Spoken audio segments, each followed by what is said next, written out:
Hi everyone. ఒక video viral అయింది. నాలుగోసారి కూడా ఆడపిల్ల పుట్టిందని ఆ మదర్ ఆ పాపని ముట్టుకోవడానికి కూడా ఇష్టపడట్లేదని.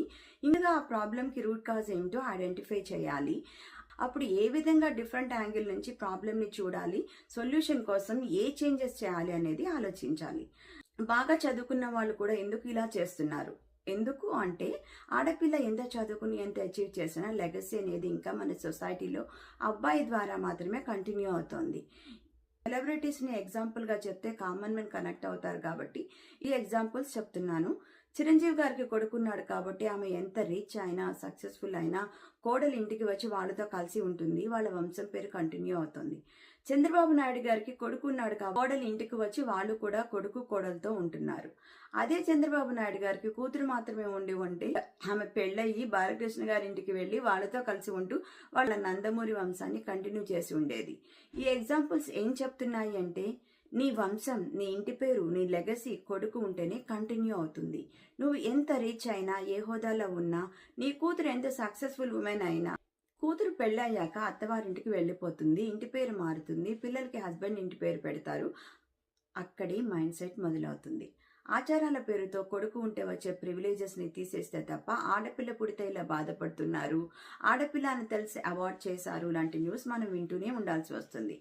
ఆడపిల్లని కన్యాదానం చేసి అప్పగింతలు ఇచ్చి ఇప్పటి నుంచి మా పిల్ల కాదు అన్నట్టు పంపించే ఆచారాన్ని కంటిన్యూ చేయకూడదు. పిల్లలకు డిఫాల్ట్గా తండ్రి ఇంటి పేరు ఇవ్వడం కాకుండా అన్నదమ్ములు లేని అమ్మాయిలు వాళ్ళ ఇంటి పేరునే పిల్లలకి ఇవ్వడం నార్మల్ అవ్వాలి.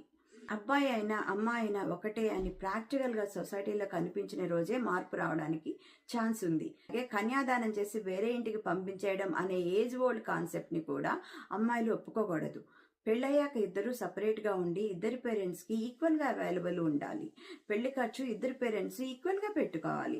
మగపిల్లలు లేని వాళ్ళు వాళ్ళ ఇంటి పేరుని కూతురు పిల్లల ద్వారా కంటిన్యూ చేసుకోవచ్చు అనేది సొసైటీలో నార్మల్ కావాలి.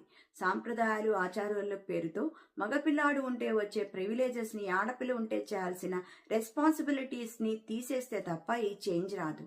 అబ్బాయి అవసరం అనే ఇన్సెక్యూరిటీ సొసైటీలో తగ్గాలి అంటే స్ట్రక్చర్ మారాలి, మాటలు కాదు, ప్రాక్టికల్గా చేంజెస్ రావాలి. Thank you. Hi everyone. ఒక వీడియో వైరల్ అయింది. నాలుగోసారి కూడా ఆడపిల్ల పుట్టిందని ఆ మదర్ ఆ పాపని ముట్టుకోవడానికి కూడా ఇష్టపడట్లేదని. ఇంకా ఆ ప్రాబ్లంకి రూట్ కాజ్ ఏంటో ఐడెంటిఫై చేయాలి. అప్పుడు ఏ విధంగా డిఫరెంట్ యాంగిల్ నుంచి ప్రాబ్లమ్ని చూడాలి, సొల్యూషన్ కోసం ఏ చేంజెస్ చేయాలి అనేది ఆలోచించాలి. బాగా చదువుకున్న వాళ్ళు కూడా ఎందుకు ఇలా చేస్తున్నారు? ఎందుకు అంటే ఆడపిల్ల ఎంత చదువుకుని ఎంత అచీవ్ చేసినా లెగసీ అనేది ఇంకా మన సొసైటీలో అబ్బాయి ద్వారా మాత్రమే కంటిన్యూ అవుతుంది. సెలబ్రిటీస్ని ఎగ్జాంపుల్గా చెప్తే